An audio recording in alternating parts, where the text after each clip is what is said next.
चालली मी पुन्हा नाशिकला.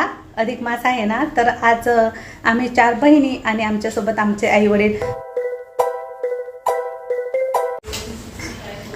हाय हॅलो सर्वांना, शुभ दुपार, नमस्कार. मी सुवर्णा आणि परत एकदा तुमचं सर्वांचं माझ्या एका नवीन मराठी ब्लॉग चॅनेलवर अगदी मनापासून स्वागत. आजचा दिवस तुम्हाला खूप छान मस्त आनंदाचा आरोग्याचा जाऊ दे, हीच बाप्पांच्या चरणी प्रार्थना. लाडू, अरे मला बोलू दे ना बाळा. पाहिलं ना, डायरेक्ट हॉलमधून किचनमध्ये खेळत खेळत आलाय. काय चालू आहे बाळा तुझं? लाडू, धन्विक, लाडूला आहे ना आता पूर्ण घर सुद्धा पुरत नाही. बघितलं ना तुम्ही, हॉलमध्ये टाकलेलं होतं त्याला, तो डायरेक्ट किचनमध्ये आलाय खेळत खेळत. आणि त्याला त्या सायकलमध्ये टाकलं ना तर बापरे, डोक्याला तापच आहे. सायकल कुठं कुठं जाते सांगूच नका, काय काय ओढून घेतो. तर मी आज करणार आहे साबुदाणा वडा. पूजाला खायचा आहे, पूजाचे मिस्टर, पूजाचा पप्पा नाही खायचा आहे. तर चला म्हणून मग मी इथे ना मस्त शेंगदाण्याचं आहे ना जिरकं टाकलेलं आहे, उपवासाचं शेंगदाण्याचं. आमच्याकडे उपवासाला जिरं कोथिंबीर नाही वापरत, म्हणून मग मी नाही टाकत. साधं मिरची फक्त टाकलेली आहे, गावठी तुपामध्येच फोडणी दिलेली आहे. आणि आता भरपूर शेंगदाणे भाजले मी, तर भरून ठेवते याच्यात. एकखटी शेंगदाणे भाजलेले असले ना बरे पडतात. आणि इकडे मी साबुदाणा पण भिजवून ठेवलेलं होतं सकाळी. रात्री नाही टाकलं, सकाळीच भिजत टाकलं, पण छानपैकी भिजलं. आता जवळपास दुपारचा 1 वाजला आहे, कारण सकाळची भरपूर कामं होती. तुम्ही बघितला यादीचा व्हिडिओ.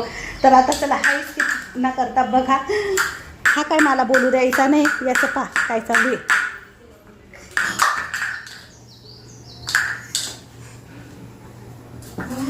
अगं हा पाय ना, याला उचल पहिलं.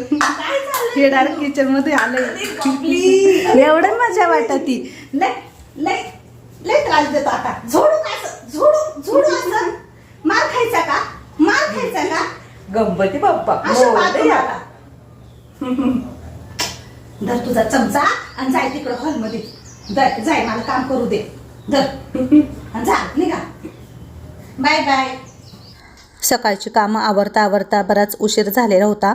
आणि आज काही स्वयंपाक बनवायचा नव्हता, फक्त फराळाचं बनवायचं होतं. मी साबुदाणा बनवणार होते, पण पूजा बोलली की साबुदाणा वडे बनवू आज मम्मी. तर तिला खायचे होते आणि तिच्या पप्पांना पण. तर आज आम्हाला तिघांनाही सोमवारचा उपवास. तर शेंगदाणे भरपूर होते, तर मी ते भाजून घेतले. आणि इथे साबुदाणा पण आता मोठ्या ताटामध्ये काढून घेते. मस्त मोकळा सुटसुटीत साबुदाणा भिजलेला आहे. आणि वाटण तयार करून घेतलं त्यासाठी. तर शेंगदाणे आणि हिरव्या मिरच्या मी थोड्याशा जाडसरच वाटून घेतला साबुदाणा वड्यासाठी. आणि बटाटे पण 2 मोठे थोडेसे उकडून घेतले, अर्धे करून टाकले कुकरमध्ये, म्हणजे पटकन उकडतात. आणि आता बटाटे सोडून त्यामध्ये मॅश करायचे. साबुदाणा वडा आहे ना, तुम्ही नक्कीच अशा प्रकारे बनवून बघा. खूप छान मस्त खुसखुशीत होतात, आतून असे टम्म फुगतात. पण यामध्ये आहे ना मेन म्हणजे दही वापरायचं, त्यामुळे ना ते चवीला पण खूप छान होतात. आता इथे मी सैंधव मीठ वापरते उपवासाचं, तर त्यामध्ये मीठ टाकलं चवीनुसार 1 चमचा. आणि हे सर्व काही चांगलं आता मॅश करून घेते बटाटे त्यामध्ये, आणि एकजीव करून घ्यायचं. पाणी वाटलं तर तुम्ही यामध्ये थोडंसं पाणी पण टाकू शकता, पण मी दही वापरलं आहे, कारण दही टाकून खूप खुसखुशीत होतात वडे, खूप मस्त लागतात. थोडंसं दही, थोडंसं पाणी असंही तुम्ही टाकू शकता. खूप जास्त आंबट दही असेल तर कमी टाका. तर चला आता वडे मस्त असे थापून घ्यायचे. खूप निब्बर किंवा घट्ट पीठ बनवायचं नाही वड्याचं, नाही तर मग वडा तुमचा असा फुगणार नाही. थोडंसं सैल पीठ असलं पाहिजे, खूप जास्त सैल नाही, पण असं थोडंसं मिडियम असलं पाहिजे. चला मस्त मध्यम आचेवरती ना वडे छान असे खरपूस तळून घ्यायचे.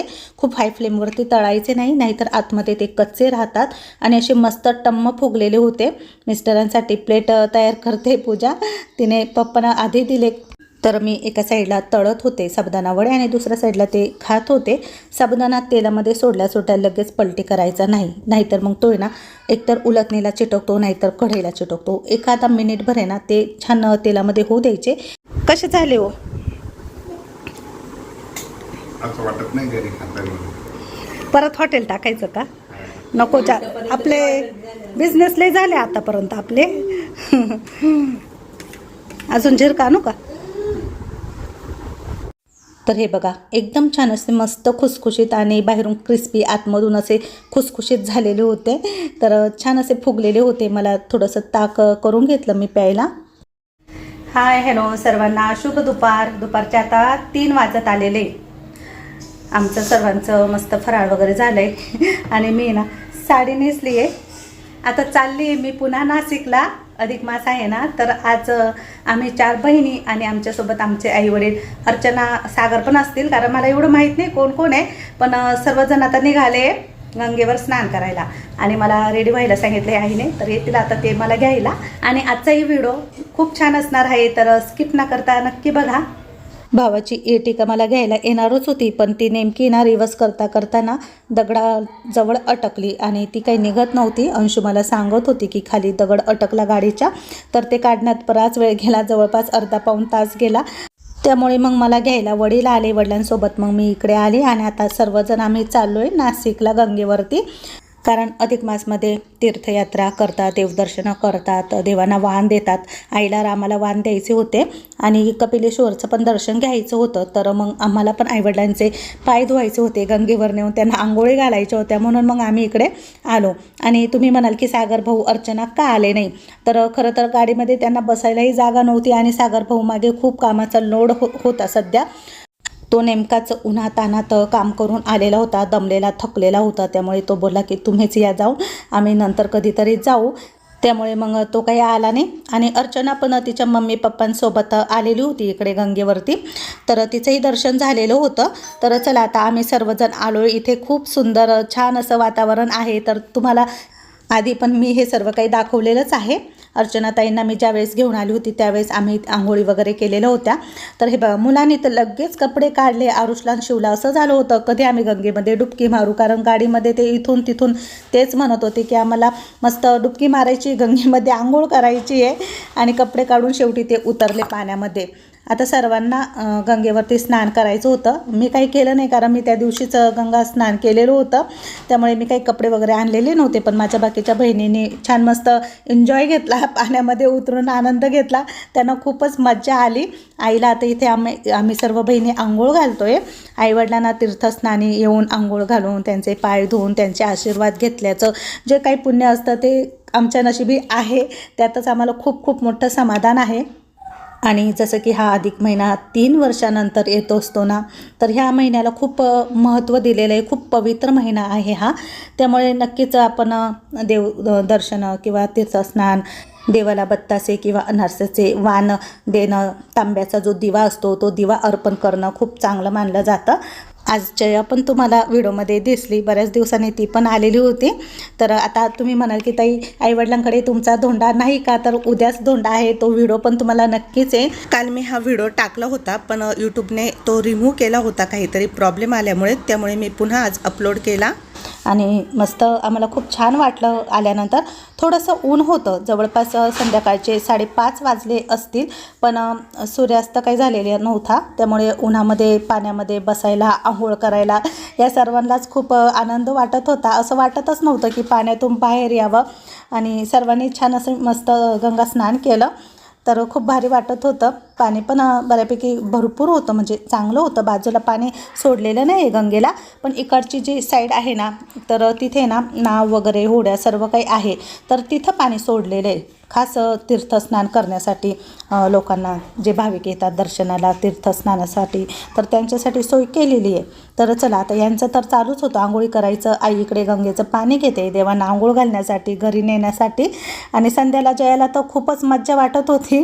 त्या दोघी मस्त एन्जॉय करतात. त्या आमच्यापेक्षा लहान आहे ना, त्यामुळे त्या भरपूर एन्जॉय करतात. त्यांना खूप छान वाटतं. मी आणि अरुणाकात आम्ही मोठ्या बहिणी आहे, आम्हाला जावई आलेले, त्यामुळे आम्ही थोडंसं आमच्या याच्यातच राहतो.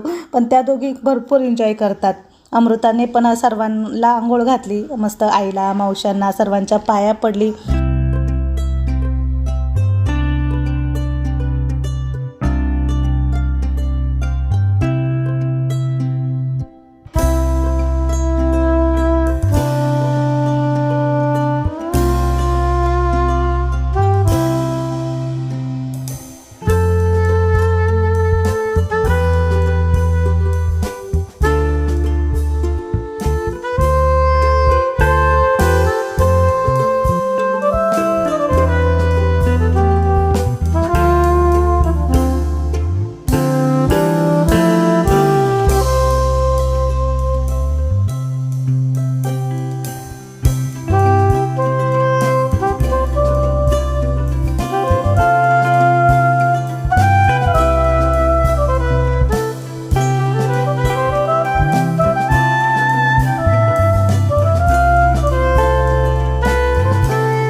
बाकीचे जावई काही आलेले नव्हते, पण एक जावई तरी भेटले आईवडिलांना पाय धुवायला. तर त्यांचे पाय धुणं नारायण समजून त्यांचाही आशीर्वाद घेतला. आणि इकडे हे बघा, चिल्लर पार्टीला फक्त खायचं आणि मजा मस्ती करायचं एवढंच माहीत असतं. त्यांनी लगेच आपल्या काकांना घेतला आणि मस्त कुल्फ्या वगैरे घ्यायला घेऊन गेले. कुल्फी वगैरे खात खात मस्त एन्जॉय करत होते ते. त्यानंतर मग आम्ही ना आता कपिलेश्वरचं दर्शन घेण्यासाठी निघालो आहे. तर ह्या कपिलेश्वरची एक कथा आहे, जी आई मला सांगत होती की कपिलेश्वरीना नंदी महाराज अजिबात नाही आहे. म्हणजे आता तुम्हाला तर माहितीच आहे, ज्या ठिकाणी महादेवांचं लिंग त्या ठिकाणी नंदी महाराज नक्कीच असतात त्यांच्या सेवेसाठी उपस्थित. पण इथे कपालेश्वरच्या मंदिरामध्ये नंदी नाही आहे. तर यामागे एक पौराणिक कथा आहे. तर थोडक्यात तुम्हाला सांगते, आई मला सांगत होती म्हणून मला माहिती झालं, नाही तर मलाही माहीत नव्हतं. तर महादेवांना ब्रह्महत्येचं पातक लागलं होतं आणि ते पाप नाहीसं होण्यासाठी ते खूप फिरले. पण त्यांना आहे ना नंतर मग नंदी महाराजांनी सांगितलं की इथे रामकुंडावरती येऊन तुम्ही आंघोळ करा, गंगा स्नान करा, तुमचं पाप इथे येऊन मुक्त होईल. तर इथे येऊन त्यांनी स्नान केलं आणि ते एवढ्या मोठ्या ब्रह्महत्येच्या पातकमधून मुक्त झाले. तर त्यावेळेस महादेव नंदीला बोलले की तुम्ही माझे शिष्य असून आज गुरु समान तुम्ही मला आहे, तर माझी तुम्ही इथे सेवा करायची नाही. आज तुम्ही माझे गुरु आणि मी तुमचा शिष्य, अशी काहीतरी कथा आहे त्यामागे. तर अजून वेगळं पण काहीतरी कारण असू शकतं, पण आई मला जे सांगत होती ते मी तुम्हाला सांगितलं. तर चला, म्हणून मग इथे फक्त महादेवांचं लिंग आहे आणि नंदी महाराज नाही आहे. त्यानंतर आम्ही इथे आता गोराराम मंदिरामध्ये आलो. तर त्या दिवशी मी तुम्हाला हे मंदिर दाखवलं नाही, मी काळाराम मंदिर दाखवलं. तर आईला गोराराम मंदिरामध्ये यायचं होतं दर्शनासाठी. तर तिथेच आहे जवळ, जिथे कपालेश्वरचं मंदिर आहे ना, तर मागच्या साईडला तिथे रस्ता आहे मंदिराच्या पाठीमागून. तिथून आम्ही खाली आलो आणि समोरच गोराराम मंदिर होतं. तिथे दर्शन घेतलं आणि तिथून मग आम्ही इकडे काळाराम मंदिराकडे आलो. तर इथे हे मंदिर पण दगडी बांधकामामध्ये बांधलेलं आहे आणि भव्य असं खूप मोठं मंदिर आहे. तर इथलं वातावरण पण बघा, इतकं छान वाटत होतं. इथं आल्यानंतर थोडं ऊन कमी झालेलं होतं, त्यामुळे छान वाटत होतं. आम्हाला पण थोडीशी हवा सुटलेली होती, पण गर्दी भरपूर होती, बरीच गर्दी होती. कारण आता ह्या महिन्यामध्ये प्रत्येक ठिकाणी गर्दीच असणार आहे श्री विष्णू भगवानांच्या मंदिरांमध्ये. तर तुम्ही पण व्हिडिओमधून नक्कीच दर्शन घ्या. दर्शन घेतल्यानंतर आम्ही बाहेर आलो, जरा वेळ तिथे विश्रांती घेतली देवाच्या मंदिराच्या बाहेरच. आणि एक ताई आम्हाला तिथे भेटल्या, तर त्यांना आम्हाला पाहून खूप आनंद झाला आणि त्या आमच्याशी बोलत होत्या. तर त्या बोलत होत्या की तुमची फॅमिली खरंच एक नंबर आहे, खूप छान आहे तुम्ही सर्वजण, आणि तुमच्या फॅमिलीमध्ये जन्म घ्यावा असंच आम्हाला वाटतं, कारण तुमच्या आईचे संस्कार खूप छान आहे तुमच्यावर. तर ते ऐकल्यानंतर आम्हालाही खूप छान वाटलं की कुठेतरी आपलं नाव निघतं आहे. तर चला पुढे आलो आम्ही. तर इथे गाई होत्या, तर आईने ना मस्त घास घेतला विकत आणि सर्वांच्या हातात दिला मुठमुठ. आम्ही सर्वांनी मग गाईला तो चारा चारला. तर आपल्याला गाईला चारा चारण्याचं जे पुण्य असतं तेही आम्हाला इथे मिळालं. तर आता गावी तर भरपूर गाई असतात, पण आता सध्या त्या पण बघायला मिळत नाही आहे. पण इथे दिसल्या तर मग आम्ही त्यांना आहे ना मस्त घास खाऊ घातला. आणि मुलांना तर खूप मजा येत होती, पण आपली अंशू मात्र खूप घाबरट आहे, ती खूप घाबरत होती. हे बघा, अजिबात त्या गाईजवळ जायलाच नको म्हणत होती. मग अमृतानेच तिच्या हातून घास घेतला आणि गाईला दिला. ती खूप घाबरत होती गाईजवळ जायला. तर तिथून आम्ही मग पुन्हा गंगेवर आलो, कारण आता गंगा आरती चालू होणार होती म्हणून. आणि संध्याकाळचं वातावरण छान होतं. तिथंही मला आपली यूट्यूब फॅमिली भेटली आणि ह्या सर्व ताई आपले व्हिडिओ बघतात, रील्स बघतात, तर त्यांनाही खूप छान वाटलं. गंगा आरती बघण्यासाठी बरेच भाविक येतात गंगेवरती. रोज संध्याकाळी 6 वाजता गंगा आरती चालू होते, जवळपास अर्धा पाऊण तास ती चालते. काशी विश्वेश्वराकडे पण गंगा आरती होत असते, तिथे पण खूप मोठी आरती असते आणि आता आपल्या नाशिकला पण होत असते. नक्की बघा तुम्ही एक दिवस जाऊन, बऱ्याच ताईंनी बघितलेले असेल. चला, आज तर व्हिडिओ यायला बराच उशीर झाला. सकाळी माझ्याकडे नवनाथ महाराजांची पोथी समाप्ती होती ना, म्हणून मग मला ते आवरायचं होतं सर्व. मुलं जेवायला बोलवलेली होती मी. तो व्हिडिओ तुम्हाला नंतर बघायलाच मिळेल. तर आमचं घराचं कामही चालू झालं. आता थोडं मशीनचा आवाज पण येतो आहे अधूनमधून. आणि आता आम्ही आलो आहे भांडी बाजारमध्ये. तर दहीपुलावरती शालीमारला भांडी बाजार आहे. तिथे पितळीची आणि तांब्याची भांडी प्रत्येक व्हरायटीमध्ये मिळतात. म्हणजे आपल्याला देवांची मूर्ती असो किंवा अशी मस्त देवांची पूजेची भांडी असो, तांब्याचं मोठं घंगाळं, तर देवांच्या मूर्ती, इतक्या व्हरायटी तिथे बघायला मिळतात. आणि थोडंफार स्वस्त पण मिळतं, जास्त काही महाग नाही. पण आता अधिक महिना आहे ना, तर अधिक महिन्यामध्ये खूपच महागाई होती. तर हे भांडं पण खूप महाग होतं, 1500 रुपयाचं. हे पण जवळपास मला वाटतं 2100-2200 रुपयाचं होतं. आणि ह्या वस्तू होत्या दगडी, तर अशा शोपीस म्हणून ठेवता येईल. आईने आम्हाला या छान अशा निरंजन आणि हे तांब्याचं ताट घेतलेलं आहे चौघींना. तर ते आम्ही बघत होतो, कारण वाण द्यायला पण तांब्याचं ताट लागतं ना, अनारसाचे वाण.